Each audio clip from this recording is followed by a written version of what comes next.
Hello everyone and welcome to the channel FPL Raw, where I'll be providing you my team selections for the upcoming Fantasy Premier League 2024-2025 season. Today we'll be going through my first draft selection. If you're new to the channel, please go ahead and subscribe and like the video. And without further ado, let's get cracking with the team. At goalkeeper, I have gone with Dean Henderson. Now, I was very impressed at how Dean Henderson played for Crystal Palace last season. It's his first season with the team. Did a great job, kept a couple clean sheets, ended up with 48 points total for the season with Crystal Palace. He did start later on as the goalkeeper. It was still Sam Johnston at the beginning, but came in and did a really solid job and solidified himself as the #1 keeper for Crystal Palace. They've got a good start to their fixtures. They've got Brentford away and West Ham at home, and then a tricky tie against Chelsea away. But I think at 4.5, great pickup for your goalkeeper, giving you that extra money to spend on those positions at defence, midfield and forward. Moving on to our defenders. Our first defender is going to be Trent Alexander-Arnold. Now at 7.8 million, it is quite a vast budget spend on a defender, but based on Trent's previous seasons and experience, he's been a great fantasy asset. Can get you those goals, can get you those assists. 3 goals last season, 5 assists for Liverpool during the 23-24 season, and under Arne Slot. New manager, new environment for this team. It's going to be interesting to see how Trent does, but I think you're going to have a great option at defence going with Trent Alexander this season. Moving on to my second defender, Mr. Reliable Dan Burn for Newcastle. Now, I was tempted to go with Kieran Trippier just based on his ability and also opportunities with set pieces, free kicks, corners. But with Dan Burn, 4.5 million, really good price point for a central defender. He's a goal threat at corners, set pieces. Managed to chip in with 2 goals and 2 assists last season for Newcastle. Is the potential there for the clean sheets as well? Newcastle are a tough team at home at St James's Park, so I really expect Dan Burn to be another key cog for Eddie Howe and Newcastle, especially with Botman injured, not available right away. So this could be an opportunity for Burn to get you some early points at the beginning of this season. Moving on to my third defender for my team, I'm going to go with Crystal Palace's Joachim Andersen. Now, I like Andersen. I think he's a really top option for Crystal Palace in the defender option. He contributed 2 goals, 3 assists last season. He's got a good range of passing and can really push that team forward up to the attacking areas. Again, as mentioned with Dean Henderson, some good ties to start with Brentford and West Ham. 4.5 again, so you're not putting a lot of investment into the defensive area to allow yourself to get those premium options in the midfield and forward positions. So yeah, Joachim Andersen, that would be my third defender in this formation. Sticking with Crystal Palace, and yes, there seems to be a lot of Crystal Palace players that I'm going with here. Eze. Now, with Michael Olise now away from the team, he's left to go to Bayern Munich. I fully expect Eze to be a key cog for Crystal Palace. Not that he wasn't before, but now being the leader of that team. 7.0 million investment in him. So obviously a bit high. However, you want to get those key midfielders in that can provide you the assists and goals. He got 11 goals last season and then 5 assists for Crystal Palace. So Eze, I'm going to stick with him for right now and see how he can do going forward. Moving on to my second attacker.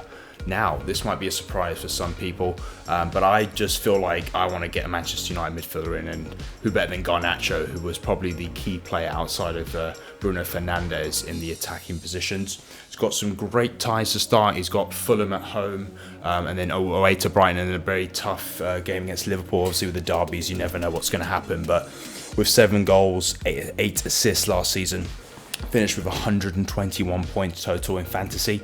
I feel he's going to step up again. I think he's going to be that key player, and especially with the uncertainty of Rashford and Antony and the other wingers on the team, Garnacho I feel is a pretty safe bet to go with outside of Bruno, who's a little bit higher and more expensive.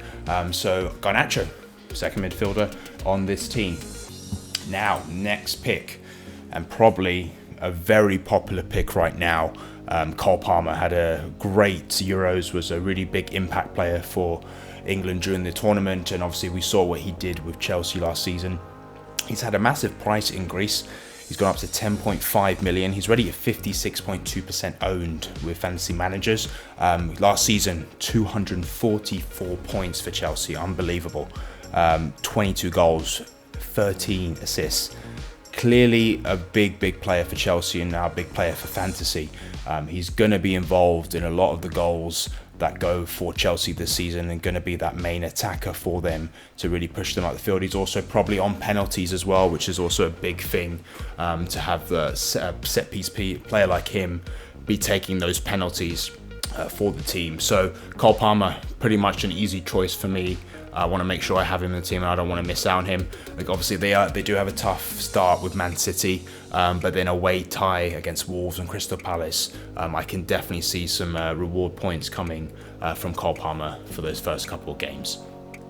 Next one, Mohamed Salah. One of the legends of fantasy football.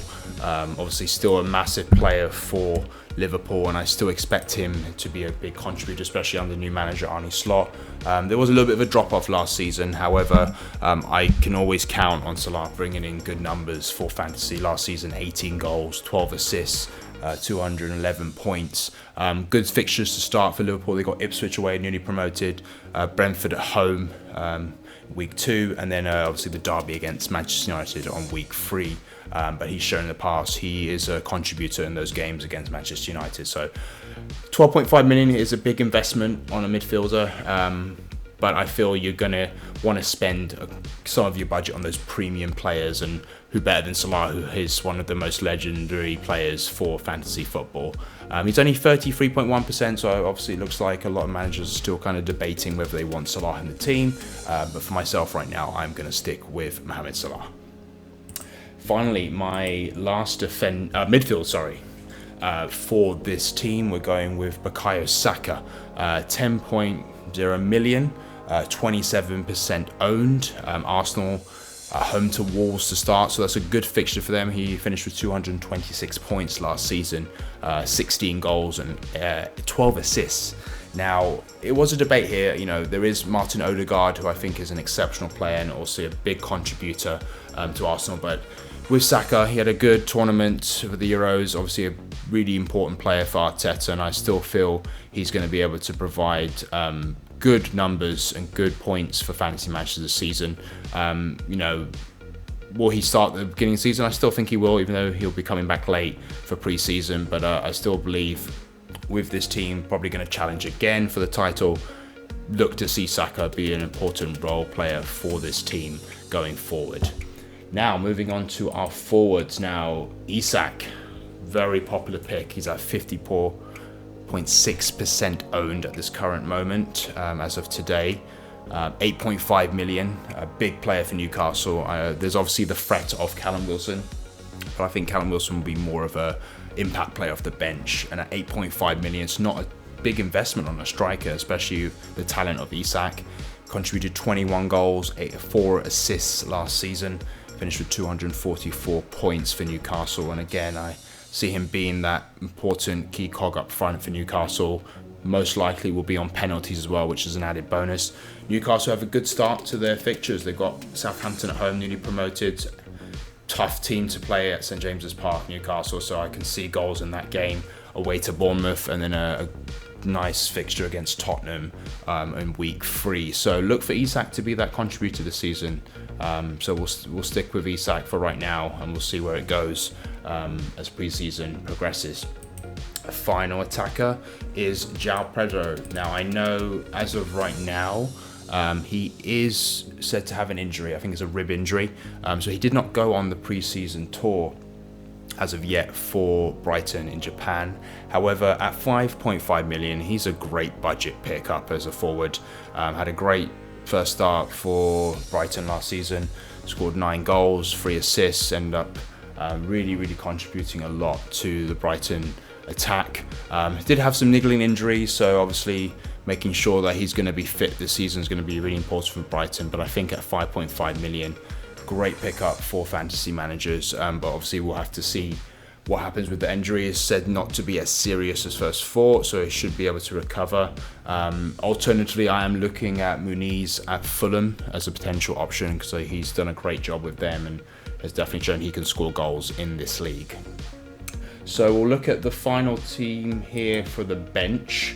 We're going to go with a couple of the newly promoted teams just based on their experience. I've got Ward in goal, a very low price point, 4.0 million, not a lot to invest in a second goalie.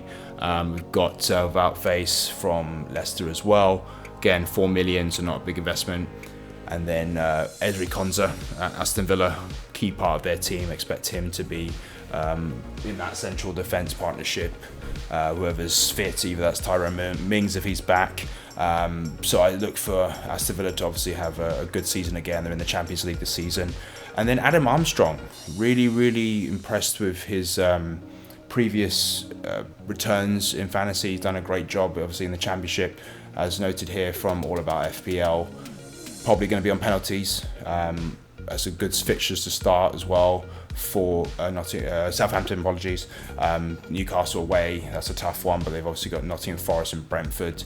Expect Armstrong to be a good option for fantasy managers this season, providing some good returns as an ideal third striker to bring on in case of rotations. So yeah, a lot of experience here. All these players outside of Konsa from the newly promoted teams have played in the Premier League before, so I fully expect them to be starters for their team. So just want to make sure I have good options on that bench in case of rotations of fixtures. So just to be in review here, this is the full team for my first draft.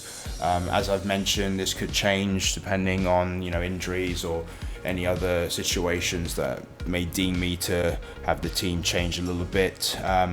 But I did want to discuss the elephant in the room, and that's Erling Haaland. Now, obviously, this is a hot topic. His price has increased significantly. He's gone up to 15 million for fantasy, so that's a lot of investment on a striker.